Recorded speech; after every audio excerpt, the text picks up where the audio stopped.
G'day, Southside.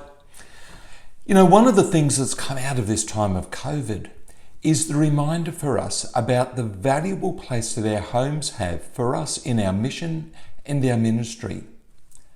Across the course of the year, I've loved the opportunity to invite you into our home as I've shared various videos with you.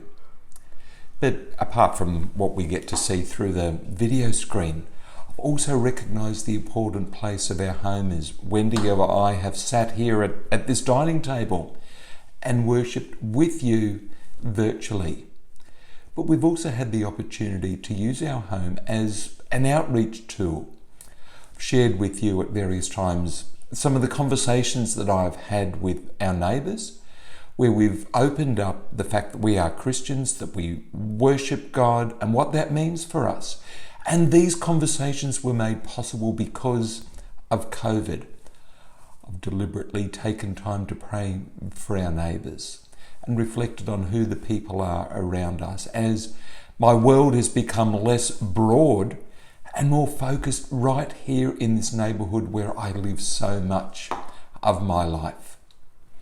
And I say that it reminds me because the idea that our homes can be a place of mission and ministry is nothing new.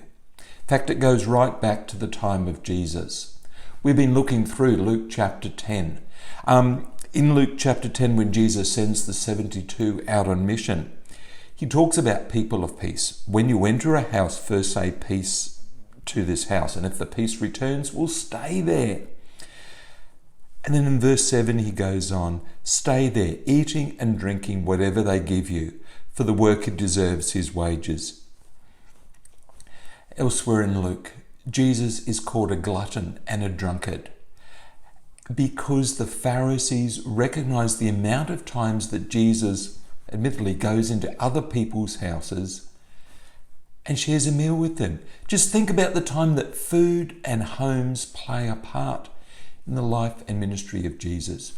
Right at the very beginning of his public ministry, after he calls Peter, one of the first things that he does is to go to Peter's house, go into his house, finds Peter's mother-in-law ill, and cures her. And then she gets up to wait upon him, and they share together in a meal. Matthew, Zacchaeus encounter Jesus and are taken back to their homes where they have a party. There's a time when Mary and Martha are in their house and Jesus is there again at a meal, and he has an important part to teach us about focusing on him.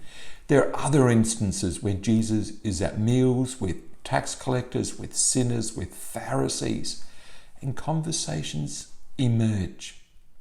Each one of those reminds us that our home is this wonderful place where we can invite people in to share the intimacy of a meal, to share an opportunity to talk about our lives, our hopes, our dreams, and maybe allowing some of God's story and our story to interact with the story of our friends and our families.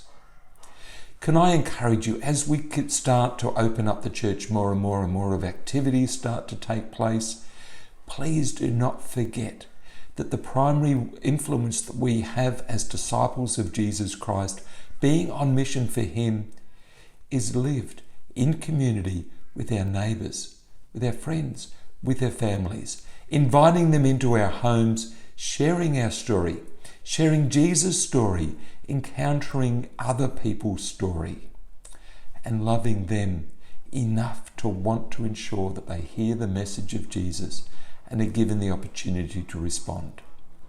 We can all be missionaries in our own neighbourhoods. Blessings on you all until I see you again.